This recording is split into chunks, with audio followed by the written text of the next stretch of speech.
Welcome my YouTube channel मु तुम विभूषार पे तुमने नहीं भिडियो कौन पे द्वादश श्रेणी जोटा उपयोगी कौन जे भारत इतिहास आम कौन पढ़ा पे गुप्त जुगर सांस्कृतिक अभिवृद्धि कौन पे गुप्त जुगर सांस्कृतिक अभिवृद्धि विषय पढ़ा किंतु पढ़ा पूर्व पे तुम गोटे कथा कही रखुच्छी मो चैनल को सब्सक्राइब कर शेयर कर कमेंट कर बुझल ना आ पाठ पढ़ किंतु ए क्लास आम कौन करा पे जे गुप्त जुगर धर्मीय संस्कृत साहित्य साधारण संस्कृत साहित्य विषय आम पढ़ा बुझल ना कौन पढ़ा गुप्त जुगर धर्मीय संस्कृत साहित्य एवं कौन साधारण संस्कृत साहित्य विषय पढ़ा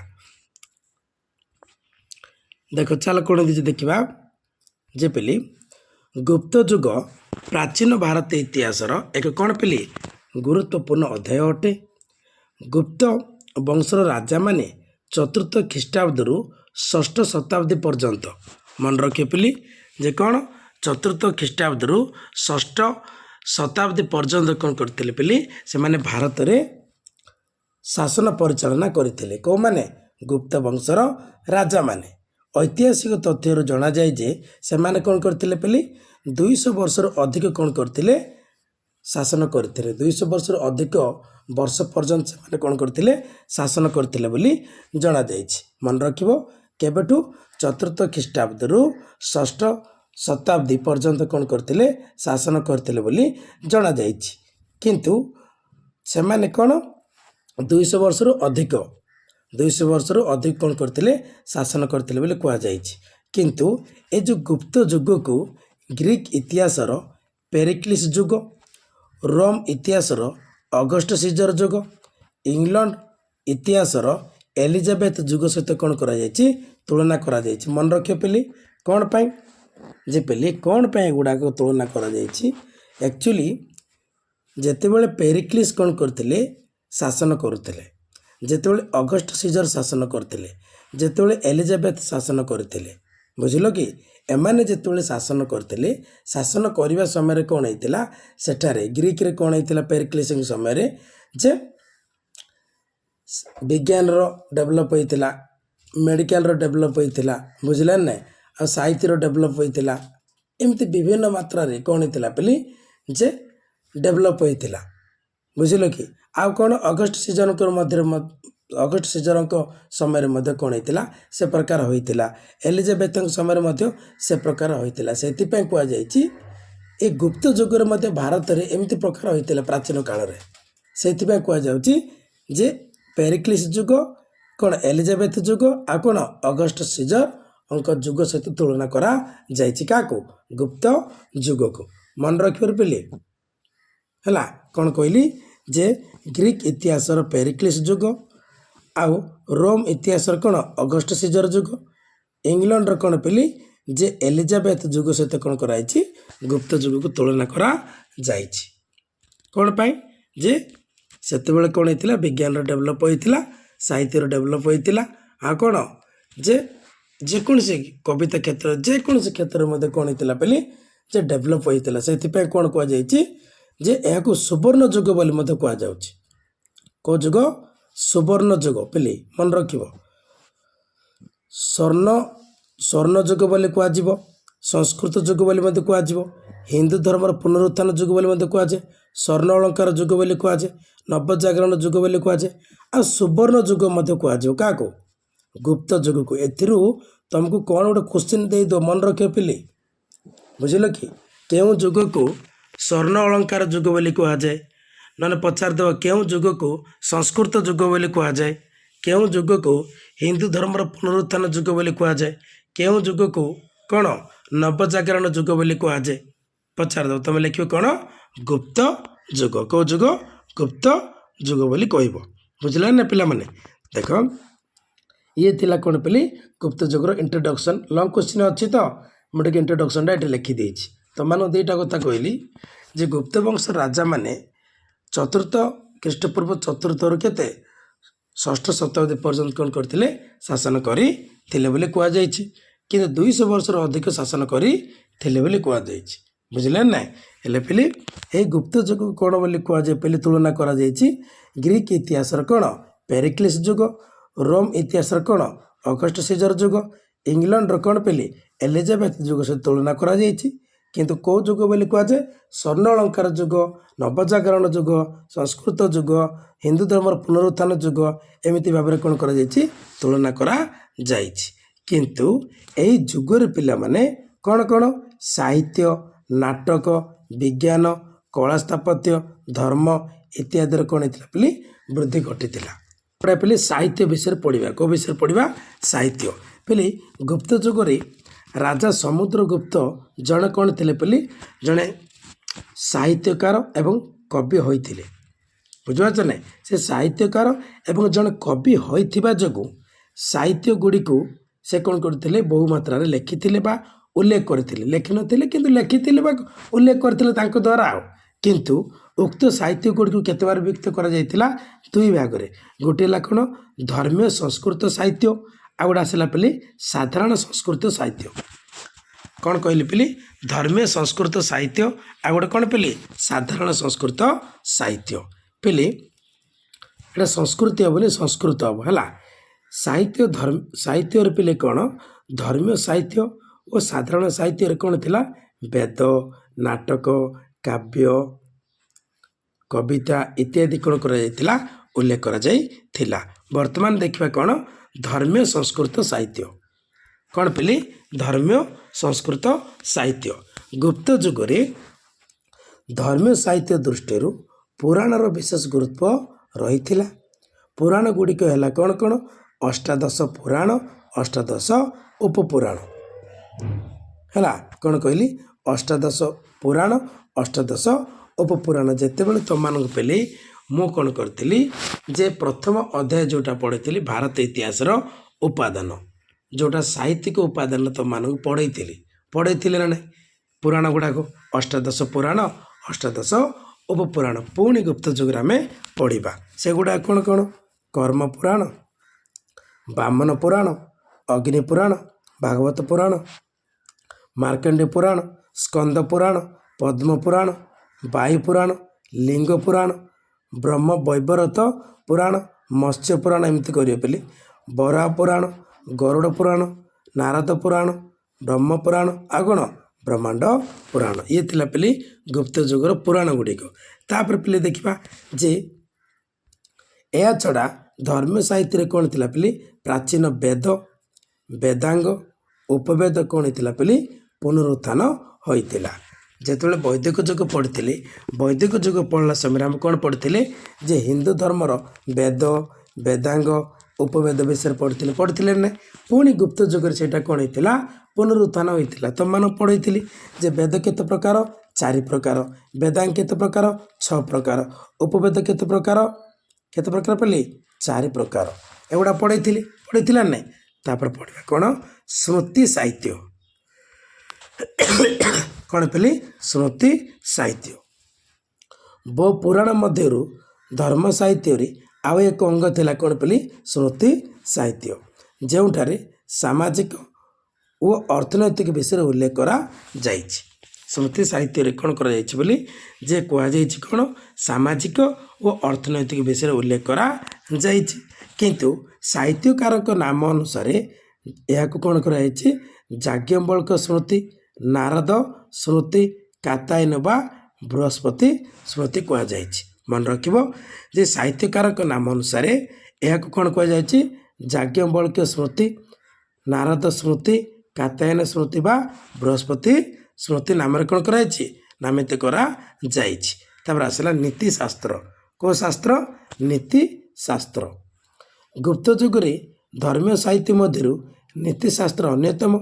ଏହି ଶାସ୍ତ୍ରରେ ଗୁପ୍ତ ଯୁଗର ରାଜାଙ୍କର କ'ଣ? ଆଚାର, ବ୍ୟବହାର, ପ୍ରାୟଶ୍ଚିତ ଓ ଶାସନର ନୀତି ବିଷୟରେ କ'ଣ କରାଯାଇଛି? ଉଲ୍ଲେଖ କରାଯାଇଛି। କେଉଁ ଶାସ୍ତ୍ରରେ? ନୀତି ଶାସ୍ତ୍ରରେ। କିନ୍ତୁ ଗୁପ୍ତ ଶାସନର ଯିଏ ମନ୍ତ୍ରୀ ଥିଲେ ତାଙ୍କ ନାମ ଥିଲା କ'ଣ? କାମନ୍ଦ। କ'ଣ? ଗୁପ୍ତ ଶାସନର ଯିଏ ମନ୍ତ୍ରୀ ଥିଲେ ତାଙ୍କ ନାମ ଥିଲା କ'ଣ? କାମନ୍ଦ। କାମନ୍ଦଙ୍କ ଗୋଟେ ପୁସ୍ତକ ଥିଲା, ସେଟା ଥିଲା କ'ଣ? ନୀତିସାର। କ'ଣ ଥିଲା? ନୀତିସାର। ନୀତିସାରର କ'ଣ ହେଇଛି ବୋଲି ଏ ତଥ୍ୟ ଗୁଡ଼ାକ ମିଳିଛି। ତାପରେ ଆସିଲା କ'ଣ? ଇଏ ଥିଲା ପିଲା ପଢ଼ିଲେ କ'ଣ? ଯେ ଧର୍ମୀୟ ସଂସ୍କୃତ ସାହିତ୍ୟ। ତାପରେ କ'ଣ ପଢ଼ିବା ଯେ କ'ଣ କହିଲି ସାଧାରଣ ସଂସ୍କୃତ ସାହିତ୍ୟ। ସଂସ୍କୃତି ନାହିଁ କ'ଣ ସଂସ୍କୃତ ଲେଖିବ ପିଲେ ହେଲା ସାଧାରଣ ସଂସ୍କୃତ ସାହିତ୍ୟ। ଗୁପ୍ତ ଯୁଗରେ ସାଧାରଣ ସଂସ୍କୃତ ସାହିତ୍ୟ ମଧ୍ୟ କ'ଣ ହେଇଥିଲା ବୃଦ୍ଧି ଘଟିଥିଲା। ବିଭିନ୍ନ କବି ବା ବହୁତ ଗୁଡ଼ିଏ କବି ନାଟକ ଗଳ୍ପ ଛନ୍ଦ ବ୍ୟାକରଣ ଆଖ୍ୟାୟିକା କଥା ଅଭିଧାନ ଉଲ୍ଲେଖ କରିଛନ୍ତି କେଉଁ ଯୁଗରେ ଗୁପ୍ତ ଯୁଗରେ। କିନ୍ତୁ କବିମାନଙ୍କ ମଧ୍ୟରୁ କାଳିଦାସଙ୍କ ସାହିତ୍ୟ କ୍ଷେତ୍ରରେ କ'ଣ ହେଇଥିଲା ବୋଲି ବିଶେଷ ଭୂମିକା ରହିଥିଲା ଯାହାକୁ କ'ଣ କୁହାଯାଏ ଅପ୍ରତିଦ୍ୱନ୍ଦ୍ୱୀ ସମ୍ରାଟ ବୋଲି କୁହାଯାଏ। ମାନେ କାଳିଦାସ ଯେମିତି ମାନେ ବ୍ରିଟିଶ ଲିଟରେଚରକୁ ଦେଖିବଲେ ସେକ୍ସପିୟରଙ୍କର କ'ଣ ବୋଲି ବିଶେଷ ଭୂମିକା ରହୁଛି ସାହିତ୍ୟ କ୍ଷେତ୍ରରେ ସେମିତି ଯେ କ'ଣ ଯେ ଏଇ ଯେଉଁ ଭାରତୀୟ କଥା ଦେଖିବାକୁ ଗଲେ କାହାର ବିଶେଷ ଗୁରୁତ୍ୱ ଦିଆଯାଉଛି କାଳିଦାସଙ୍କୁ ବିଶେଷ ଗୁରୁତ୍ୱ ଦିଆଯାଉଛି। ତେଣୁ ତାଙ୍କୁ କ'ଣ କୁହାଯାଏ ଅପ୍ରତିଦ୍ୱନ୍ଦ୍ୱୀ ସମ୍ରାଟ ବୋଲି କୁହାଯାଏ କାହାକୁ କାଳିଦାସଙ୍କୁ। ପ୍ରଥମେ ଆସିଲା କ'ଣ ନାଟକ କ'ଣ ନାଟକ ନାଟକ କ'ଣ ଥିଲା ଦେଖିବା। ଗୁପ୍ତ ଯୁଗରେ ନାଟକର ବହୁ ସମୃଦ୍ଧି ଘଟିଥିଲା। କାଳିଦାସଙ୍କ ରଚିତ ନାଟକ କ'ଣ ଥିଲା ମାଳ ଭିକାଗ୍ନି ମିତ୍ରମ୍ ସରିପେଲି କ'ଣ ମାଳ ଭିକାଗ୍ନି ମିତ୍ରମ୍ ବିକ୍ରମ ବର୍ଷୀୟ ଅଭିଜ୍ଞାନ ଶାକୁନ୍ତଳମ୍ ମନେ ରଖିବ ପେଲି ମାଳ ଭିକାଗ୍ନି ମିତ୍ରମ୍ ବିକ୍ରମ ବର୍ଷୀୟ ଅଭିଜ୍ଞାନ ଶାକୁନ୍ତଳମ୍। ତାପରେ ଆସିଲା ଭାଷ କ'ଣ ଭାଷ ଭାଷ କ'ଣ ଲେଖିଥିଲେ ପେଲି ଉରୁଭଙ୍ଗ ଏଇଟା କ'ଣ ଲେଖା ହେଇଥିଲା ପେଲି ଉରୁଭଙ୍ଗ ଅଭିଷେକ ସ୍ୱପ୍ନବାସ ବଧୁତମ୍ ପ୍ରତିଜ୍ଞା ଯୋଗନ୍ଧ ରାୟଣମ୍ କ'ଣ କହିଲି ଭାଷାଙ୍କର କ'ଣ ପେଲି ଉରୁଭଙ୍ଗ ଅଭିଷେକ ସ୍ୱପ୍ନବାସ ବଧତମ୍ ଆଉ କ'ଣ ପ୍ରତିଜ୍ଞା ଯୋଗନ୍ଧ ରାୟଣମ୍ କିଏ ଲେଖିଥିଲେ ଭାଷ। ପ୍ରଥମେ କ'ଣ କହିଲି କାଳିଦାସ କାଳିଦାସ କ'ଣ ଲେଖିଥିଲେ ମାଳ ଭିକାଗ୍ନି ମିତ୍ରମ୍ ବିକ୍ରମ ବର୍ଷୀୟ ଅଭିଜ୍ଞାନ ଶାକୁନ୍ତଳମ୍। ଭାଷ କ'ଣ ଲେଖିଥିଲେ ଉରୁଭଙ୍ଗ ମୁଁ ଟିକେ କଲର୍ ଚେଞ୍ଜ କରିଦେଉଛି ପିଲେ କ'ଣ କହିଥିଲେ ଉରୁଭଙ୍ଗ କ'ଣ ଉରୁଭଙ୍ଗ ଅଭିଷେକ ସ୍ୱପ୍ନବାସ ବଧତମ୍ ପ୍ରତିଜ୍ଞା ଯୋଗନ୍ଧ ରାୟଣମ୍। ସେହିପରି ଶୂଦ୍ରକଟା ଏମିତି ହେବ ବୋଲି ଶହଟା ଶୂଦ୍ରକ ଏମିତି ସହ ହେବନି। ଶୂଦ୍ରକ କ'ଣ ଲେଖିଥିଲେ ମୃଚ୍ଛକ ଟିକମ୍ ମୃଚ୍ଛକ ଟିକମ୍ କ'ଣ ମୃଚ୍ଛକ ଟିକମ୍। ତାପରେ ଆସିଲା କବିତା କାବ୍ୟ କବିତା କ'ଣ କ'ଣ ଦେଖିବା। ଗୁପ୍ତ ଯୁଗରେ କାବ୍ୟ କବିତାର ମଧ୍ୟ କ'ଣ ହେଇଥିଲା ବୋଲି ସମୃଦ୍ଧି ହୋଇଥିଲା। କାଳିଦାସଙ୍କ ଦ୍ୱାରା ରଚିତ କାବ୍ୟ ଗୁଡ଼ିକ କ'ଣ କ'ଣ ରଘୁବଂଶମ୍ କୁମାର ସମ୍ଭବମ୍ ମେଘଦୂତମ୍ ଆଉ କ'ଣ ଋତୁସଂହାର କାହାର ପେଲି କାଳିଦାସଙ୍କର। କାଳିଦାସ କ'ଣ ଲେଖିଥିଲେ କବିତା ଗୁଡ଼ାକ ରଘୁବଂଶମ୍ କୁମାର ସମ୍ଭବମ୍ ମେଘଦୂତମ୍ ଋତୁସଂହାର। ସେହିପରି ଭାରବୀ କିଏ ଭାରବୀ ଭାରବୀ କ'ଣ ଲେଖିଥିଲେ କୀର୍ତ୍ତାର୍ଜୁନିୟମ୍ କ'ଣ ଲେଖିଥିଲେ କୀର୍ତ୍ତାର୍ଜୁନିୟମ୍। ଭଟ୍ଟି କ'ଣ ଲେଖିଥିଲେ ରାବଣ ବଧ ବା ଭଟ୍ଟି କାବ୍ୟ ହେଲା ଭଟ୍ଟି କ'ଣ ଲେଖିଥିଲେ ରାବଣ ବଧ ବା ଭଟ୍ଟି କାବ୍ୟ। କାଶ୍ମୀର କବି କ'ଣ ଲେଖିଥିଲେ କାଶ୍ମୀର କବି କିଏ ଭୌମ କ'ଣ ଲେଖିଥିଲେ ରାବଣାର୍ଜୁନିୟମ୍ କ'ଣ ଲେଖିଥିଲେ ରାବଣାର୍ଜୁନିୟମ୍। ଭାରବୀ କ'ଣ ଲେଖିଥିଲେ କୀର୍ତ୍ତାର୍ଜୁନିୟମ୍ ଆଉ ଭୌମ କ'ଣ ଲେଖିଥିଲେ ରାବଣାର୍ଜୁନିୟମ୍। ଭଟ୍ଟି କ'ଣ ଲେଖିଥିଲେ ଭଟ୍ଟି କାବ୍ୟ ବୁଝିଲ କି ମନେ ରଖିବ। ତାପରେ ଆସିଲା ମାଘ କିଏ ମାଘ ମାଘ କ'ଣ ଲେଖିଥିଲେ ପିଲି ଶିଶୁପାଳ ବଧମ୍ କ'ଣ ଶିଶୁପାଳ ବଧମ୍।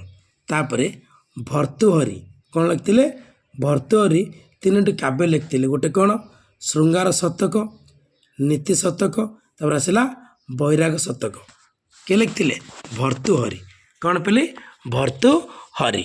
ତାପରେ ଆସିଲା ବୁଦ୍ଧଘୋଷ କ'ଣ ଲେଖିଥିଲେ ପିଲି ମନେ ରଖିବ ପଦ୍ୟ ଚୂଡ଼ାମଣି କ'ଣ ଲେଖିଥିଲେ ପଦ୍ୟ ଚୂଡ଼ାମଣି ଇଏ ଥିଲା ପିଲି କ'ଣ କାବ୍ୟ କବିତା। ତାପରେ ଆସିଲା ପିଲି ଆଖ୍ୟାୟିକା କଥା କ'ଣ ଆଖ୍ୟାୟିକା କଥା। ଗୁପ୍ତ ଯୁଗରେ କବିମାନେ ଆଖ୍ୟାୟିକା କଥାରେ ମଧ୍ୟ କ'ଣ ହେଇଥିଲେ ଅଗ୍ରଣୀ ଥିଲେ। କଥାକାର ଦୃଷ୍ଟିରୁ ଦଣ୍ଡିଙ୍କର କ'ଣ ଥିଲା ପିଲି ଦଶକୁମାର ଚରିତମ୍ ଗୁଣାଢ୍ୟଙ୍କ କ'ଣ ଥିଲା ପିଲି ବୃହତ୍ କଥା ସୁବନ୍ଧୁଙ୍କୁ କ'ଣ ଥିଲା ପିଲି ବାସବ ଦତ୍ତା ପିଲି ଦତ୍ତା ଏମିତି ହେବ ବାସବ ଦତ୍ତା। ବିଷ୍ଣୁ ଶର୍ମାଙ୍କର କ'ଣ ଥିଲା ପିଲି ପଞ୍ଚତନ୍ତ୍ର ମନେ ରଖିବ ପିଲି କ'ଣ ଯେ ଆଖ୍ୟାୟିକା କଥା ମଧ୍ୟ ଗୁପ୍ତ ଯୁଗରେ କ'ଣ ହେଇଥିଲା ଅଗ୍ରଣୀ ହୋଇଥିଲା। ସେଥିମଧ୍ୟରୁ ଦଣ୍ଡି କ'ଣ ଲେଖିଥିଲେ? ଦଶକୁମାର ଚରିତମ୍। ଗୁଣାଢ଼୍ୟ କ'ଣ ଲେଖିଥିଲେ? ବୃହତ୍ କଥା। ସୁବନ୍ଧୁ କ'ଣ ଲେଖିଥିଲେ? ବାସବ ଦତ୍ତା। ବିଷ୍ଣୁ ଶର୍ମା କ'ଣ ଲେଖିଥିଲେ? ପଞ୍ଚତନ୍ତ୍ର। ହେଲେ ତମମାନଙ୍କୁ ଟିକେ କଷ୍ଟ ଲାଗିବ କାହିଁକିନା ସାହିତ୍ୟ ଗୁଡ଼ାକ ମନେ ରଖିବାକୁ ପଡ଼ିବ, ବୁଝିଲ କି? ତାପରେ ଆସିଲା ଯେ କ'ଣ ପିଲେ? ଛନ୍ଦ। କ'ଣ? ଛନ୍ଦ। ଛନ୍ଦ ଓ ବ୍ୟାକରଣ। ଛନ୍ଦ ଓ କ'ଣ? ବ୍ୟାକରଣ। ସାହିତ୍ୟକୁ ସରସ ସୁନ୍ଦର କରିବା ପାଇଁ ଗୁପ୍ତ ଯୁଗର କବିମାନେ ଛନ୍ଦ ଓ ବ୍ୟାକରଣ ବ୍ୟବହାର କରୁଥିଲେ। ଛନ୍ଦ କ୍ଷେତ୍ରରେ ଦଣ୍ଡିଙ୍କର କ'ଣ ଥିଲା? କାବ୍ୟ ଆଦର୍ଶ। କ'ଣ ଥିଲା? କାବ୍ୟ ଆଦର୍ଶ। କାର ପିଲେ? କାର ଥିଲା? କାର ଥିଲା ପିଲେ? ଦଣ୍ଡିଙ୍କର। କାର? ଦଣ୍ଡିଙ୍କର। ତାପରେ ଆଉ ଗୋଟେ ଥିଲା କ'ଣ? କାବ୍ୟ ଅଳଙ୍କାର। କ'ଣ? କାବ୍ୟ ଅଳଙ୍କାର। ଭୀମଙ୍କର କ'ଣ ଥିଲା ପିଲେ? କାବ୍ୟ ଅଳଙ୍କାର। ଦଣ୍ଡିଙ୍କର କ'ଣ ଥିଲା? କାବ୍ୟ ଆଦର୍ଶ। ଭୀମଙ୍କର କ'ଣ ଥିଲା? କାବ୍ୟ ଅଳଙ୍କାର। ଏହା ଛଡ଼ା କିଏ? ପରାମୀରଙ୍କର କ'ଣ ଥିଲା ପିଲେ? ବୃହତ୍ ସଂହିତା, ଯେଉଁଟା କ'ଣ ହେଇଥିଲା ପିଲେ? ପାଖାପାଖି 60ଟି ଛନ୍ଦରେ କ'ଣ କରାଯାଇଥିଲା? ବର୍ଣ୍ଣନା କରାଯାଇଥିଲା। ତାପରେ ଆସିଲା କାତ୍ୟାୟନ। କିଏ? କାତ୍ୟାୟନ। କାତ୍ୟାୟନ କ'ଣ ଲେଖିଥିଲେ ପିଲେ? ଯେ ବର୍ତ୍ତିକା। କ'ଣ ଲେଖିଥିଲେ? ବର୍ତ୍ତିକା। ପୁଣି କହିଦେଉଛି ଯେ ଦଣ୍ଡି କ'ଣ ଲେଖିଥିଲେ? ଯେ ଛନ୍ଦ ଦୃଷ୍ଟିରୁ କାବ୍ୟ ଆଦର୍ଶ। ଭୀମ କ'ଣ ଲେଖିଥିଲେ? କାବ୍ୟ ଅଳଙ୍କାର। ବରାମୀର କ'ଣ ଲେଖିଥିଲେ? ବୃହତ୍ ସଂହିତା। ଆଉ କାତ୍ୟାୟନ କ'ଣ ଲେଖିଥିଲେ? ବର୍ତ୍ତିକା ଲେଖିଥିଲେ। ଆଉ ପିଲେ ବର୍ତ୍ତମାନ କ'ଣ ଦେଖିବା? ବ୍ୟାକରଣ। ଯେ ଗୁପ୍ତ ଯୁଗରେ କ'ଣ ହେଇଥିଲା ପିଲେ? ବ୍ୟାକରଣ ମଧ୍ୟ କ'ଣ ହେଇଥିଲା? ଅଭିବୃଦ୍ଧି ଘଟିଥିଲା। ଚନ୍ଦ୍ରଗମନୀୟଙ୍କ କ'ଣ ଥିଲା? ଚନ୍ଦ୍ର ବ୍ୟାକରଣ। ଚନ୍ଦ୍ରଗମନୀୟଙ୍କର କ'ଣ ଥିଲା ପିଲେ? ଚନ୍ଦ୍ର ବ୍ୟାକରଣ କ'ଣ କରାଯାଇଥିଲା? ଉଲ୍ଲେଖ କରାଯାଇଥିଲା। ସେଥିମଧ୍ୟରୁ ପାଣିନି ମଧ୍ୟ କ'ଣ ଲେଖିଥିଲେ ପିଲେ? ଅଷ୍ଟାଧ୍ୟାୟୀ। କ'ଣ ଲେଖିଥିଲେ? ଅଷ୍ଟାଧ୍ୟାୟୀ କ'ଣ କରିଥିଲେ? ଉଲ୍ଲେଖ କରିଥିଲେ। ଆଉ ପିଲେ ଅଭିଧାନ। ଅଭିଧାନ ମାନେ କ'ଣ ପିଲେ? ସେଇଟା ହେଉଛି କ'ଣ? ଡିକ୍ସନାରୀ। ବୁଝିଲ ନା? ଅଭିଧାନ ଦୃଷ୍ଟିରୁ ଅମର ସିଂ କ'ଣ କରିଥିଲେ ପିଲେ? ଅମରକୋଷ। କ'ଣ? ଅମରକୋଷ କ'ଣ କରିଥିଲେ? ଗୁପ୍ତ ଯୁଗରେ ରଚିତ କରିଥିଲେ। ଇଏ ଥିଲା ପିଲେ ଗୁପ୍ତ ଯୁଗର କ'ଣ? ଧର୍ମୀୟ ସଂସ୍କୃତ ସାହିତ୍ୟ। ଆଉ କ'ଣ? ସାଧାରଣ ସଂସ୍କୃତ ସାହିତ୍ୟ। ପିଲେ ମୋ ଚ୍ୟାନେଲକୁ ସବସ୍କ୍ରାଇବ୍ କରିବ, ସେୟାର କରିବ, କମେଣ୍ଟ କରିବ। ନେକ୍ସଟ ଭିଡ଼ିଓରେ ଆମେ କ'ଣ କରିବା? ଯାହା ବି ଅଛି ଆମେ କ'ଣ କରିବା? ଆଲୋଚନା କରିବା। ନେକ୍ସଟ ଭିଡ଼ିଓରେ କ'ଣ କରିବା? ବିଜ୍ଞାନ ଓ ପ୍ରଯୁକ୍ତି ବିଷୟରେ ଆଲୋଚନା କରିବା। Bye, thank you.